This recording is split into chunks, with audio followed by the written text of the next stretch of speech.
Hello there and welcome to a day of nature photography, and you join me at a beautiful moment and I'm trying to capture a couple of amazing little birds that are just flying around me. Their call, as you might be able to hear, is really interesting. I don't actually know what birds they are. I'm not very good with birds, to be honest, but they're kind of circling around me. I must be right in the middle of their territory and I'm just trying to be as still as possible. It's now just moved over there, so I just need to very slowly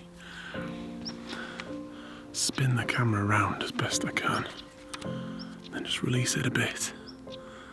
Oh, it's so nice. It's just sitting on these ferns, flying all around. It's moving again, going all around me. Now it's at the top of that tree. Let's see if I can get it up there. I'm just trying to be as still as I possibly can and be as quiet as I possibly can to not scare them. I've been here a while now and I think they're starting to get comfortable with me. But they're beautiful little birds and it's just a fantastic moment. It's the middle of August. I've found a spot completely by myself and it feels very special. I've got the 400mm lens on, as you can see. I have the shutter speed up to about 1/1000th of a second because these little birds move so fast, so you want to capture that movement with that high shutter speed, or freeze that movement rather with that high shutter speed. This is an f5.6 lens, fixed prime, 400mm, so that means that with the current light I've had to boost the ISO to 1250, which with a 5D Mark IV is absolutely fine. I have then got it on AI servo mode. That means that when I get it in the focus point, it will just continue to adjust the focus all the time as long as I keep the bird inside that focus point. And then I'm on rapid fire, as you can hear. I'm just gonna have another little look. Oh, it's a lovely little composition now. If I can just get it, I can't get it to focus because it's just on the tiniest twig and it's probably a little bit far away. It's still there. Come on, camera, focus. Can you hear that? I just can't get it to focus. I could do it manually, but I'm holding this camera, so it's actually quite difficult. Right, here we go. It's now in position.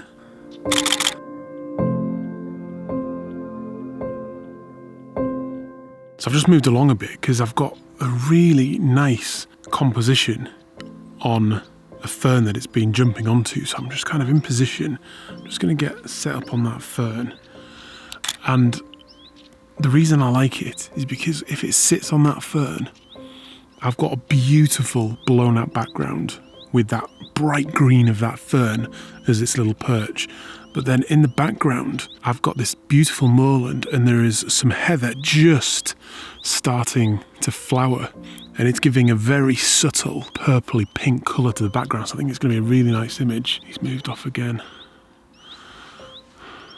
That's not quite where I want him. I just want him here. I'm starting to get eaten as well. He's moved now. This is it. This is it. Get focused in. Wait for my moment. Now. Let's have a look. That is so nice. I'm so happy with that. I'll need to crop in a little bit because I'm not quite as close as I'd like to be, but I don't want to cause them any undue stress. Such a beautiful moment. And I've come away, or I've captured something I think I'm going to be really happy with. That pink behind just looks so nice. And dare I say it, a little bit unique. Yes.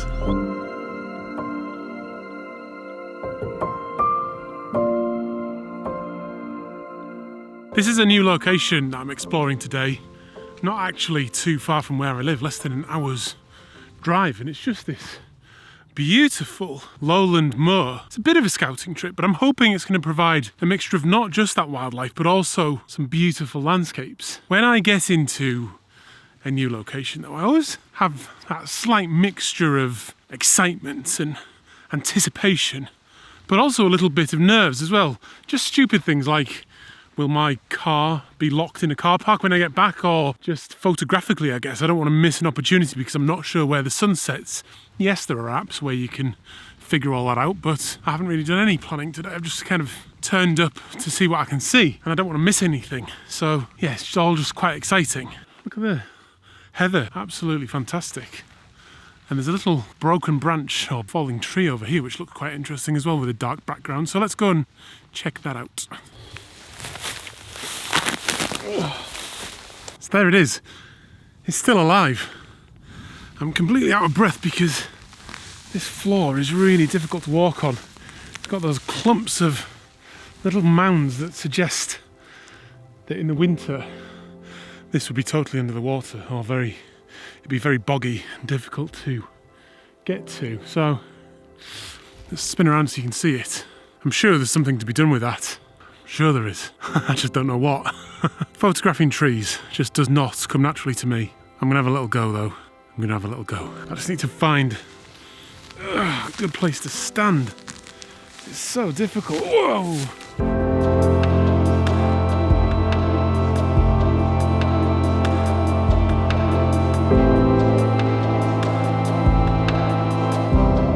What the f is this?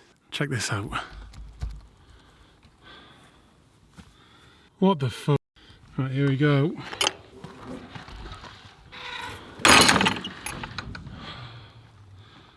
Oh God. I do not like cows and bulls. I'm not really enjoying this now. It just feels like that bull could just appear from anywhere. I just stumble across it and get into trouble. Look, I know it's stupid. I know my fear of cows and bulls is ridiculous, but there's some justification in it. Someone died in Yorkshire recently from being trampled. And there's so much I'm not scared of, so many dangerous things I've done, dangerous situations I've been in without even a speck of fear. But out here on my own, no matter how beautiful it is, I just have this irrational fear that's difficult to control. I mean, look at this. Look at that. Just splattered all over the place. Complete bullshit.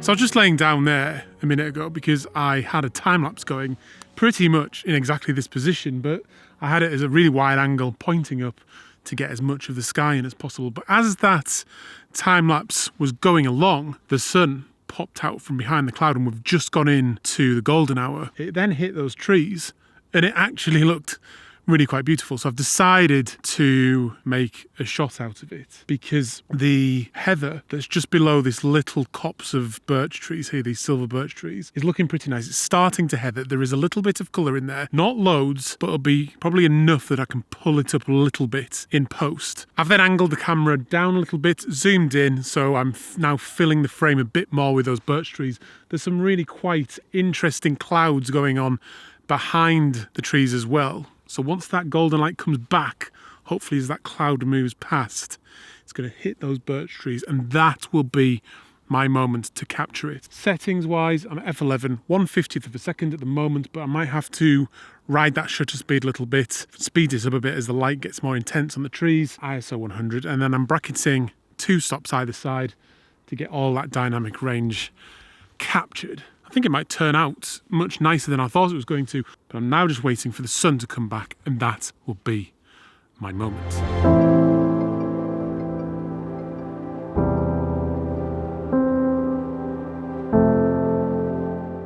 Right, this is my moment now.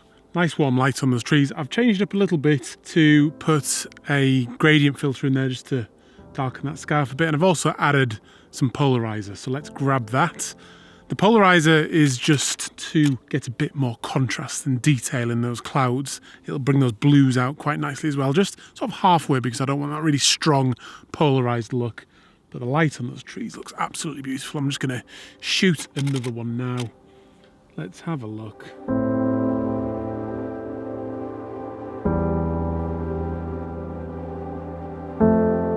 I've got probably the best of light right now. That's looking pretty fantastic over there, but I'm pretty certain I'm going to lose it any time now. So the chance of doing any significant landscape photography today, I don't think is going to happen. But we're talking nature photography and specifically bird photography, because I'm really, really chuffed with that image I captured earlier. So what I want to do is take you back to the studio and give you a few tips on how to edit these wildlife bird type photographs, because there's a few little tricks we can do, and I think it'll be really nice to see that heather background pop. And then we're going to print it as well, because we always want to print artwork as much as we possibly can. And it's been a long while since I have printed a wildlife photograph, so I'm quite excited to see how that comes out. So I'll see you very soon, or it'll be tomorrow now for me, back in the studio. When I see a lot of wildlife photography, particularly birds, I'm often left very frustrated by what should otherwise be an amazing shot, and it's been captured really well, but there's just a few things that people often don't do in the editing process of their wildlife shots that can really elevate an image basically to another level. So I want to just show you some of the tips here, because it's so easy to do and it doesn't take long. So let's get straight into Lightroom here. And the first thing I want to talk about is the noise, because if I just hit R, I've already cropped the image, and just to show you how much I'm cropping the image. Now that might seem like a lot, but I have about 30 megapixels to play with the Canon 5D Mark IV, and when we print it, you'll see that this really isn't going to be an issue. But if we do zoom in on it a bit, as you can see, it is quite noisy, and that's because we're using that high ISO to get that higher shutter speed, and because these big lenses often have the maximum aperture is often quite a bit smaller than other lenses. They'll get very expensive the bigger the aperture. So first thing to do is just very simply come down to our noise reduction. This is the step that a lot of people miss. I'm often seeing these noisy images, so I'm just going to ramp it right up to about 50. Let's now take a look at that. You can see that's much smoother. As you up that luminance noise reduction, you are going to lose sharpness, but that's not really an issue for this image particularly, and many wildlife images, because we've got those very, very soft parts of the image with that nice blown out background and then that nice sharp bird in the middle. If we look on the eye, it is sharp in just the right place. So the next thing that I think often people are missing is either adding too much contrast. I like a nice contrasty landscape picture, but not necessarily a wildlife one. So I'm just going to leave the contrast as it is, because I think we've got nice contrast anyway with that black. And I'm going to increase the exposure just to give it that nice, bright, portrait type feel to the image. And then I'm going to reduce the clarity right down as well, just to further smooth out that background and just to give it that nice kind of light, airy feel to the image. The next tip is to take a radial filter and just draw it over your subject, the bird in this case. Bring a bit of clarity back in, a little bit of saturation, and I want to control the blacks. I'm going to bring the blacks down up the shadows to get a nice contrasty bird. So the background's nice and soft with not much contrast. Introduce a bit of contrast back into that bird. Now let's talk about colour, because when I was looking at this, that is heather in the background, and it was flowering that beautiful pink colour, and that's what I could see through the lens. In this raw file, and the way the camera's captured it, it looks kind of grey. But let's just very quickly show you that's actually not the case, because I don't want you to think I'm cheating. So let's up the purples, up the magenta, and then go right up on the vibrance and saturation, and you can see how much of that colour is there in the background, but just by upping that saturation, it's not working very well. It's just overexposing it, as it were. So I'm going to have to bring that colour back in to this image in another way.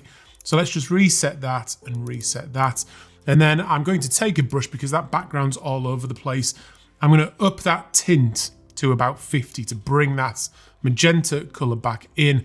And then I'm just going to paint it back in. My flow's at 80, and just paint that magenta into my image. Let's take a slightly bigger brush and then just paint it all across the image like this to bring that magenta back into that background, which is what I could see through the lens. So this is just about bringing that raw file back to what I could see at the time. And you can see that already that looks pretty good. And the magenta color and the green, they're opposite ends of the color wheel, which is a good sign that they're going to work well together. And I think they really do here. So I'm just going to up the saturation a bit on that as well. But now we can see that we've drawn over the bird. So I'm just going to take the erase brush and just clean up that bird and take that magenta off there. I'm going to do that now. I won't bore you with that process. Right, that's all done now. Here is the final image. I've just given it a little boost of vibrance there as well, but very straightforward edit, and it didn't take long, and I'm thrilled with that. So what I want to do is just get that straight into the printer. I will probably up the exposure by about 1/3 of a stop to compensate for the loss of the backlight in the print, and then I'm going to send it to the printer and we'll see how this turns out, because I'm thrilled with it so far.